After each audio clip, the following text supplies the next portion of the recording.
इस वक्त आपको खबर दें कि चेयरमैन पीटीआई लाहौर से इस्लामाबाद के लिए रवाना हो गए हैं। इमरान खान आज 190 मिलियन पाउंड स्कैंडल केस में नैब रावलपिंडी और मुख्तलिफ मुकदमात में इंसदाद दहशतगर्दी अदालत इस्लामाबाद में पेश होंगे। इमरान खान नैब रावलपिंडी में पेशी के दौरान अपनी मुमकिन गिरफ्तारी का खदशा भी जाहिर करेंगे। कहा कारकुनान ने हंगामा किया तो पीडीएम को बयानिया मिलेगा। कारकुनान के हंगामे को हुकूमत क्रैकडाउन के लिए इस्तेमाल करेगी। ये भी कहा सोशल मीडिया पर हमारी हिमायत करने वालों को गिरफ्तार किया गया। ये लोग जानबूझकर फजा बना रहे हैं कि मुझे दोबारा गिरफ्तार करें तो लोग खौफजदा होकर खड़े ना हो। हमें पाकिस्तान की सुप्रीम कोर्ट बचाएगी।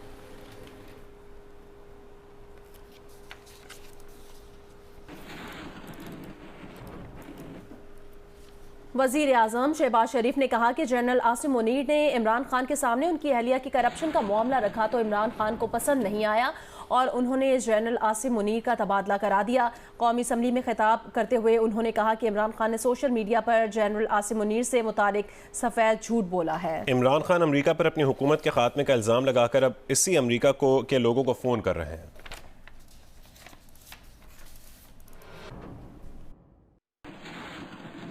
एक और इमरान नियाजी ने सफेद झूठ बोला है। मौजूदा सिपा सलार जनरल सईद आसिम मुनीर ने जब वो DGISI थे तो उन्होंने इमरान नियाजी उनको कहा कि आपकी एहलिया मुहतरमा करप्शन में मुलव्वस हैं। तो उनको जाहिर है कि इसका बड़ा उनको गुस्सा चढ़ा। उन्होंने इसको बिल्कुल पसंद नहीं किया। And the rest is history. इस वक्त आपको खबर देने के पीटीआई के साबिक वफाकी वजीर फैसल वावडा ने बरतानवी अखबार के दावे की तस्दीक कर दी है। उन्होंने कहा कि जनरल आसिम मुनीर DGISI थे तो इमरान खान को उनकी बेगम की करप्शन से आगाह करना चाहते थे। उन्होंने जनरल आसिम मुनीर से कहा कि आप जो करने जा रहे हैं उससे आपको ही निशाना बना दिया जाएगा। जनरल आसिम मुनीर ने कहा कि उन्होंने अपने मुल्क और वजीर आजम से बेईमानी नहीं करनी। उन्होंने बेगम बुशरा से मुतालिक शवाहिद पेश किए तो इमरान खान ने उन्हें हटा दिया। फैसल वावडा ने कहा उसी दिन रात 11 बजे lieutenant general retired Faiz Hamid ने DGISI का चार्ज संभाल लिया। इसी से पता चलता है कि इमरान खान को कितनी जल्दी थी। फैसल वावडा ने कहा कि इमरान खान ने जनरल आसिम मुनीर के बतौर आर्मी चीफ तकर्री रुकवाने के लिए मार्च किया।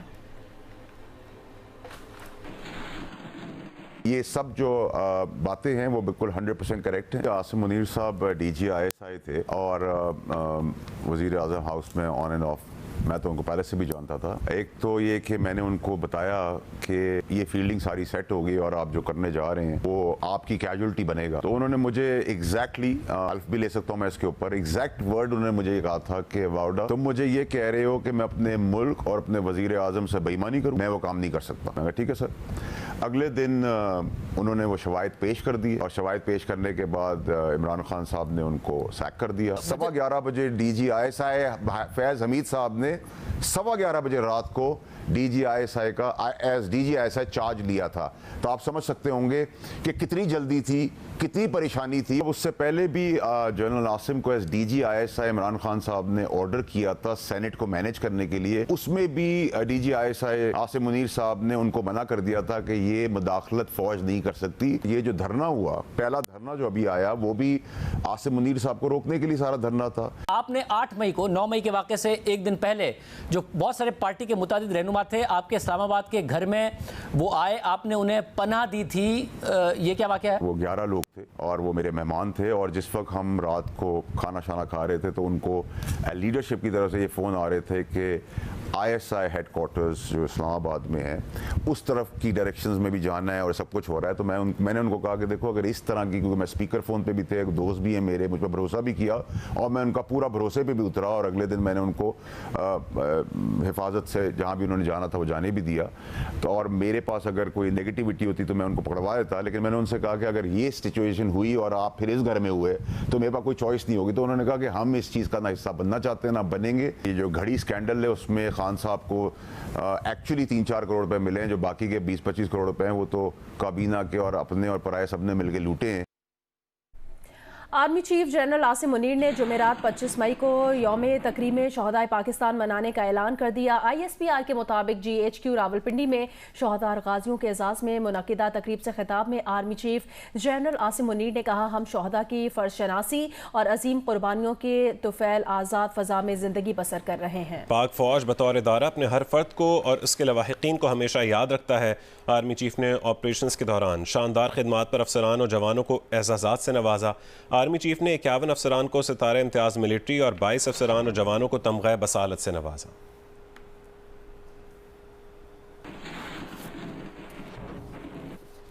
चेयरमैन PTI इमरान खान ने ऑडियो लीक्स की तहकीकात करने वाले जुडिशल कमीशन को सुप्रीम कोर्ट में चैलेंज कर दिया है। दरख्वास्त में मौक़िफ़ इख्तियार किया है कि चीफ जस्टिस पाकिस्तान की इजाज़त के बगैर किसी जज को कमीशन के लिए नामजद नहीं किया जा सकता। जुडिशल कमीशन के खिलाफ चेयरमैन PTI इमरान खान की तरफ से वकील बाबर अवान ने सुप्रीम कोर्ट में आईनी दरख्वास्त दायर की। दरख्वास्त में मौक़िफ़ इख्तियार किया गया कि सुप्रीम कोर्ट के किस जज के खिलाफ तहकीकात या कार्रवाई का फोरम सिर्फ सुप्रीम जुडिशल काउंसिल है। जुडिशल कमीशन की तश्कील और इसके TORs के पीछे अदलिया की आज़ादी सल्ब करने के सियासी महरिकात हैं। वफाकी हुकूमत से पूछा जाए कि उनकी नाक के नीचे कैसे ऑडियो लीक्स के जरिए बुनियादी हुकूक के खिलाफ वर्जी हुई। दरख्वास्त में इस्तदा की गई कि जुडिशल कमीशन की तश्कील का नोटिफिकेशन कलअदम करार दिया जाए और सुप्रीम कोर्ट के फ़ोन टैपिंग से मुतालिक फैसले के मुताबिक जुडिशल कमीशन बनाया जाए। दरख्वास्त में वफाकी वजारत दाखिला और वजारत कानून को फरीक बनाया गया। वफाकी वज़ीर कानून आज़म नज़ीर तारड़ ने कहा है कि चीफ जस्टिस से पूछ कर कमीशन बनाना ज़रूरी नहीं है। कुछ ऑडियोज़ उन्हीं के अजीज़ व अकारिब के गिर्द घूमती हैं तो कमीशन उनसे पूछ कर बनाना मफादात के तसादुम के ज़ुमरे में आता है।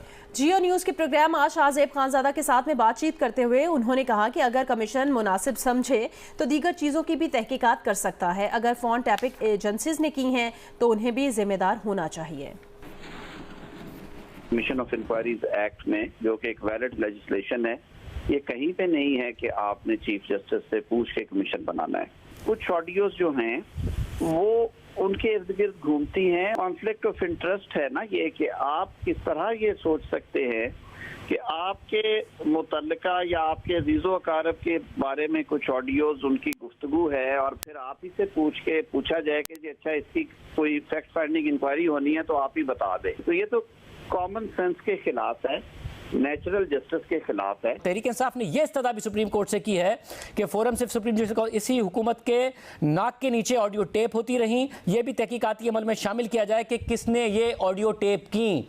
आपका इसमें क्यों नहीं है दिलचस्पी? TORs में आपने क्यों नहीं डाला? क्योंकि बहुत अहम नुकता है। ये जनरल TORs हैं और इनके अलावा कमीशन इससे कनेक्टेड जो भी मुनासिब समझे वो उसको देख सकता है। अगर ये व्हाट्सएप कॉल्स और जूम कॉल्स नहीं है बल्कि नॉर्मल कॉल्स हैं तो ये एजेंसियों ने नहीं किया होगा तो किसने किया होगा? आपने फाइज़ा साहब को ये जिम्मेदारी दे दी है, उल्टा आपको ना पड़ जाइए। बिल्कुल, अगर पड़ती है तो एजेंसीज को जिम्मेदार होना चाहिए उसका। और इसीलिए आप अगर TORs को देखें तो जो वफाकी हुकूमत ने तो हद्दुल वसा कोशिश की कि इसमें कोई शायबा ये ना आए कि शायद ये वन साइडेड इंक्वायरी होगी। और आज मेरे ख्याल में कमीशन ने भी ये वाजे कर दिया कि ये फैक्ट फाइंडिंग कमीशन है और हमने इन चीज़ों को देखने के अलावा फर्दर भी, इसीलिए उन्होंने कहा कि अगर किसी शख्स के पास कोई भी इंफॉर्मेशन है या वो कोई बात जो इससे जुड़ी हुई है वो करना चाहता है तो 3 अंग्रेजी और 3 उर्दू रोजनामों में इसकी तशहीर की जाए, हम उसे भी सुनेंगे। सीनियर कानूनदान चौधरी एतजाज़ एहसन ने प्रोग्राम कैपिटल टॉक में मेज़बान हामिद मीर से खुसूसी गुफ्तगू करते हुए कहा, ऑडियो लीक्स तहकीकात के लिए हुकूमत का बनाया हुआ जुडिशल कमीशन गैर आईनी है। हुकूमत के पास इख्तियार नहीं है कि आला अदलिया के किसी जज को नामजद करके कमीशन बना दे। चीफ जस्टिस इस कमीशन को कलअदम करार दे सकते हैं। कमीशन बनाने का फैसला बहुत अच्छा नहीं है। हुकूमत के पास ये इख्तियार ही नहीं है। अच्छा, ये बनाने जज को, किसी आला अदालत के जज को उसमें नॉमिनेट कर देना और उसको कमीशन बना देना। अच्छा, ये जो जुडिशल कमीशन की तश्कील है ये गैर आइनी है या गैर अखलाकी है? नहीं, गैर आइनी भी है। गैर आइनी भी है। गैर आइनी भी है। चीफ जस्टिस को लिखा जाता है कि आप कोई जज दें, उससे जुडिशल इंडिपेंडेंस रहती है। अच्छा, तो अब चीफ जस्टिस साहब जो हैं वो इस कमीशन को अनडू करने का इख्तियार रखते हैं? हाँ हाँ, और ये ऑडियो लीक्स या ये ऑडियो टेपिंग, ये अगर इसको देखा जाए तो ये खुद इलीगल काम है। टेलीफोन कॉल्स को रिकॉर्ड करना ये इतना बड़ा जुर्म है एक हुकूमत के लिए कि ये अकेला ही वाहिद, और इसमें नहीं है कि जजों के या जर्नैलों के वायर टैप करना, किसी के भी, इतना बड़ा जुर्म है कि इस अकेले चार्ज पे कैबिनेट भी बर्खास्त की जा सकती है और असेंबली भी तहलील की जा सकती है। और असेंबली तहलील हुई भी थी। हुई। फारूक लगारी ने, जो फारूक लगारी ने। हम सब के फ़ोन टेप होते हैं, एक दफ़ा पता लग जाए कि ये रिकॉर्डिंग करता कौन है। ये तो बड़ा ज़रूरी है, ये तो पता लगना चाहिए। तो ये TORs में नहीं है कि ये पता लगाया जाए कि ये कौन रिकॉर्ड करता है। ये TOR में है ही नहीं। अच्छा, ये है ही नहीं। TOR में ये है ही नहीं कि किसने रिकॉर्डिंग की है और किस पर्पस के लिए की है और इसका किस फायदा कानून क्या है? के तहत की है। Pakistan businessman and intellectuals forum के सदर मियां जाहिद हुसैन ने कहा है कि IMF प्रोग्राम के बगैर मुल्क चलाना इंतहाई मुश्किल होगा, कर्जों की अदायगी मुश्किल टास्क होगा। मियां जाहिद हुसैन ने कहा कि हुकूमत IMF के प्रोग्राम में ताख़ीर के पेश नज़र मुतबादिल इक़्तिसादी मॉडल पेश करे, सियासी नारेबाजी के बजाय ज़मीनी हक़ाइक़ के मुताबिक हिकमत अमली वज़ा की जाए। दरामदात महदूद करना डिफ़ॉल्ट से बचने के लिए एक वक्ती इंतज़ाम है जो ज़्यादा देर बरकरार नहीं रखा जा सकता। मियां जाहिद हुसैन का कहना था कि करंट अकाउंट सरप्लस मगर GDP कम तरीन रहेगा। मईशत, ज़राअत और तवानाई के शोबों में इस्लाहात से $20 अरब सालाना बचाए जा सकते हैं।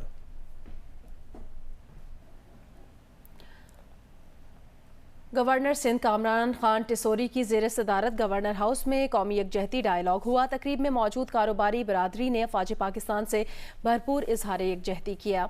गवर्नर सिंध ने कहा, पूरी कौम अपनी मुसल्लह अफवाज के साथ खड़ी है। सानिहा 9 मई के जिम्मेदारों को नहीं छोड़ा जाएगा। ये मुल्क की सालमियत पर हमला था, इसके खिलाफ पूरी कौम यकसू और पुरअज़्म है। मुफ्ती अब्दुल रहीम ने कहा कि हम हालत जंग में हैं, मुल्क की सालमियत के खिलाफ साजिशें की जा रही हैं। आगे बढ़ें, आपको खबर दें, टमाटर की कीमतें अक्सर आसमान को छूती हैं। इस वक्त अंदरून सिंध में टमाटर की भरपूर फसल होने के बायस सक्खर में टमाटर 8 से 10 रुपए किलो में फरोख्त किया जा रहा है। मजीद बताएंगे जियो न्यूज़ के नुमाइंदे चौधरी मोहम्मद इरशाद। हम बात कर रहे हैं टमाटर की कीमतों की। जो टमाटर की कीमतें आसमान को छूती थी, 300 से 400 रुपये फी किलो फरोख्त होता था, वो इस वक्त टमाटर जो है वो 100 रुपये का 12 से 14 किलो फरोख्त किया जा रहा है। शहर की मुख्तलिफ शाहराहों पर फुटपाथों के साथ बड़ी तादाद में टमाटर वाले मौजूद हैं जो 10 से 12 किलो 14 किलो के थैले रख कर बैठे हैं और 100 रुपये का फ़ी थैला दे रहे हैं। ख़ास बात ये है कि ये बिल्कुल ताज़ा टमाटर जो काश्त हुए हुए लेकर आते हैं और फौरी तौर पर यहाँ आकर लाकर बेचते हैं। 100 के 12 किलो हम टमाटर बेचने हैं और सादे टमाटर लेके आते हैं और यहाँ सिंध का पता बहुत सस्ता चलता है। टमाटर की कीमतें इंतहाई कम होने की जो वजह बताई जा रही है वो ये कि इस दफ़ा जो है टमाटर की फसल बहुत अच्छी हुई है और यही वजह है कि सक्खर समेत गिरदनवा के इलाकों में इस वक्त टमाटर 8 से 10 रुपये फी किलो फरोख्त हो रहा है। जी, रहीम यार खान और राजनपुर के कच्चे में जारी पुलिस का ऑपरेशन आज 45वें रोज़ में दाखिल हो गया है। इस बारे में मजीद तफसील बताएंगे रहीम यार खान से मलिक मोहम्मद असलम और राजनपुर से इलियास रजा।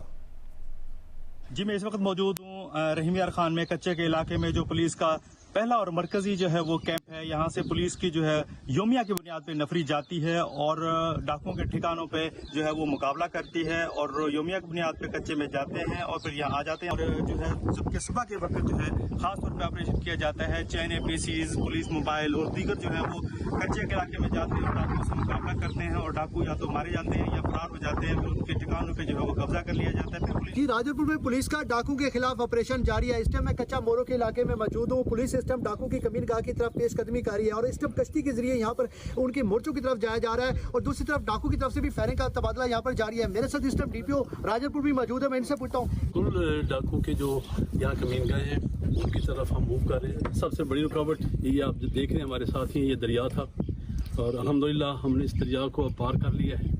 अब आगे हम मूव करेंगे जंगल में और उनकी कमीनगाहों तक पहुँचेंगे। अभी आप देख रहे हैं, सुन भी रहे हैं कि फायरिंग का तबादला हो रहा है, वो हमारे ऊपर फायर कर रहे हैं।